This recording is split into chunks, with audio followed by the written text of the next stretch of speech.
Ellen Meredith, and here are some energy medicine self-healing tips for enhancing your immunity in the time of the pandemic. This is number 7, so if you've just come in on this one, go back to the earlier ones. This is number 7 of areas that you can work to enhance and strengthen your immunity and your safety in this time of viral threat. Okay, this area is called recognize necessary growth or evolution. And I said at the beginning a few words about it, that whenever we sign on for some kind of illness, and I really do believe that even if it's a pandemic where people are catching it and they don't consciously want to, there's some part of us that says, I'm not going to sign on to this, or I am going to sign on. And bless those of you who have signed on to build the herd immunity, and bless all of you who signed on because you were too weak or tired or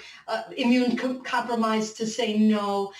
And this isn't about blame the victim, but to recognize that that sometimes we choose illness in order to work something through, to grow, to stop the world for a while so we can get off and rest, to do some necessary work to strengthen our body by really purging and clearing and getting things moving in a different way. So there's always some growth or evolution that at least is the gift of illness. It's a dubious gift, but it's a gift. And I believe that we can do that necessary growth or evolution without the illness. So it's not that you have to sign on to this virus to slow your life down, or to recognize that more was knocking our entire world out of balance, or to feel that the disparity between have and have not in our culture is tearing away at the fabric, including your personal fabric. We can do that growth and evolution without getting sick. So these are tools or techniques in this segment that will help with that. The first one is also from my new book, The Language Your Body Speaks, Self-Healing with Energy Medicine, and it's called Bringing in Your Spirit Feeds.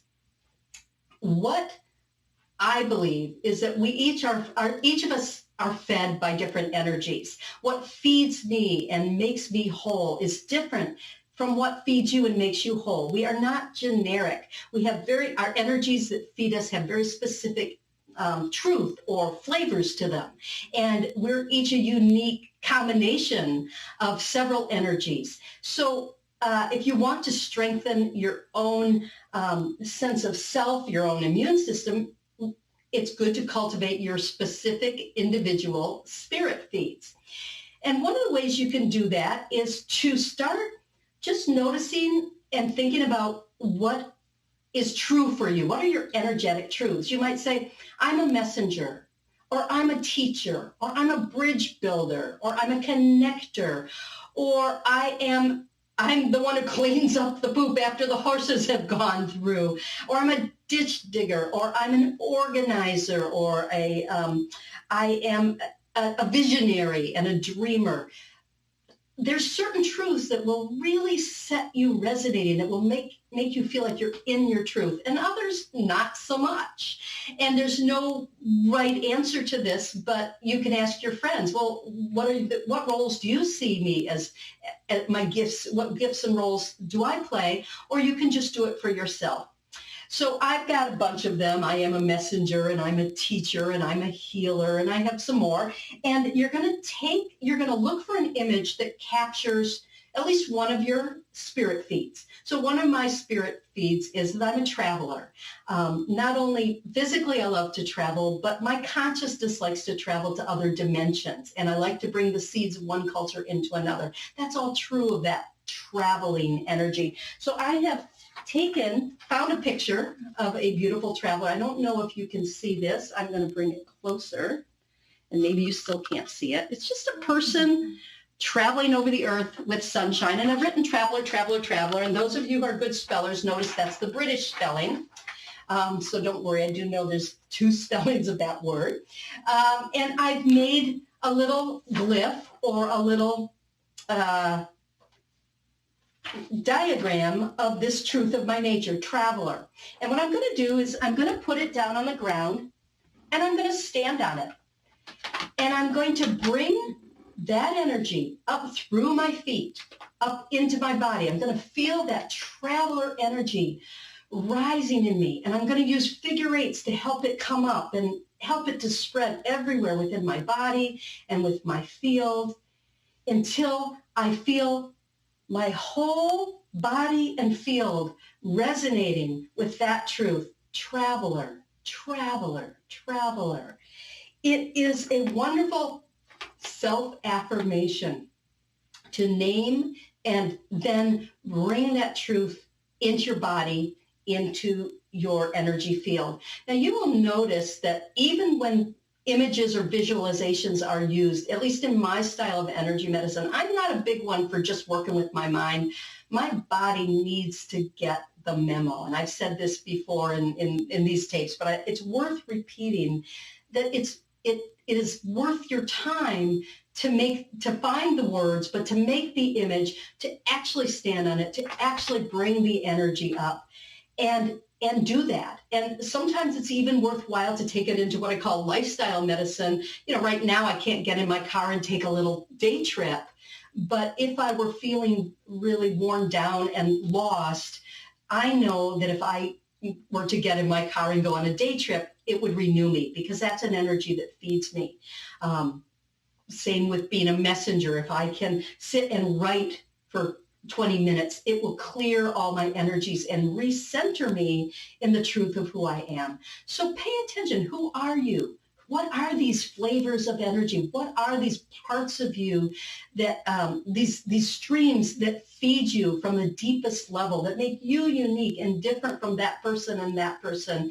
And how do you kind of strike the gong of your nature and bring it into your body, bring it into your field in a way that it can help you recognize what kind of music this instrument really needs to be playing. It helps you get in touch with, how do I deploy myself in this world? How do I embody that truth in this reality that I've created? And related to that is that we're in a time of, we're being asked to let go of our storylines. Some of us, millions of us in the US and around the world are out of work. We've lost our jobs, or we can't go into our office. We've lost our settings.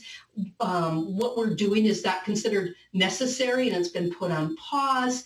And it's really an opportunity to rewrite your story. And we need to be writing our story in an ongoing way throughout our lives, because you are the author of and get to create your truth over and over. But it is a wonderful time of reset where we can let go of, I've got to do this and I've got to do that, because by the time I'm this age, I have to achieve that. And my life won't have meaning unless I've done this or that. All that conditionality we put on just being alive. It's a great time to let go of it and remember what it means just to be alive again, just to let go of the external storyline and then start to create your own.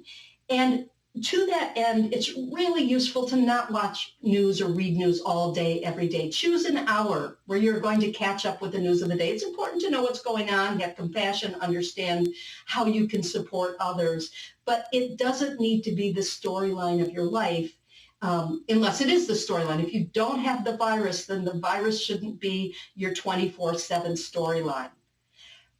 Reinforcing your immune system, enhancing your field, activating your radiance, animating your truth, that's your 24/7 storyline. And when you're doing that, there's no room for a virus, or very little room. And if a virus comes, it doesn't take hold in the same way. It becomes a very mild experience. But in the meantime, how do you tell your story? You can write it, you can dance it, you can draw it, you can collage it, you can describe it. And when I talk about story, I'm not talking about the plot line of, well, I do this with this person and that with that person. What's your energetic truth? What do you want to contribute to the weave of life? And a lot of us get guilty. Oh, I'm not out, running errands for people, or I'm not doing this or that. What can you contribute energetically to the weave that weave needs? It might be just peaceful calm. It might be staying out of the way. And it definitely could be cultivating your spirit feeds so that those can be shared through the airways and through your interactions with others. So if you are a creative person, this might be a time to play with even bad art. If it's expressive, can be meaningful to you. You don't have to hang it on your wall or share it with other people, but it can be something that's deeply meaningful for you. And if you can't, if you're inhibited from doing that in some way, many art galleries and art museums have put their collections online while we're in this shelter-at-home pandemic situation. So go out looking for imagery and for music and for expressions of the human soul that resonate and bring up your truth, that make you feel like, yeah, that's pretty close to what I feel is true in this life. And then when a difficult feeling comes up, put one hand on your heart and one hand on your solar plexus. And then just ask the question, what is needed in this moment? What is needed for me to meet this moment? What is needed for me to console this agitated body, mind, or spirit? What is needed to validate this body, mind, and spirit? And what is needed to transform this moment into what it could potentially be? What is needed right here, right now? And you will begin to hear that inner guidance, which is really our built-in guidance system. It is at the root of the language of energy, that there is a built-in guidance system to show you what is needed energetically for the unfolding of your body, mind, and spirit adventures. So one last piece I'm going to just suggest, and then I'm done, which is that I have on my website a divination tool that's free. It's called Do-It-Yourself Divination. You can go onto my website, www.ellenmeredith.com, and play with it. It will give you can pose a question. It will talk you through how to do it. It will give you images that you can then respond to and write your answers right into the form, and then it'll spit it all back to you so you can print it out and save it for yourself. It's a really fun tool, and it is very helpful in helping you develop that ability to hear, your intuition, your inner guidance, all of that. It just helps to exercise that muscle if it's not something you've been using on a regular basis. So I hope this has been helpful to you. I hope these tools are fun. Play with them.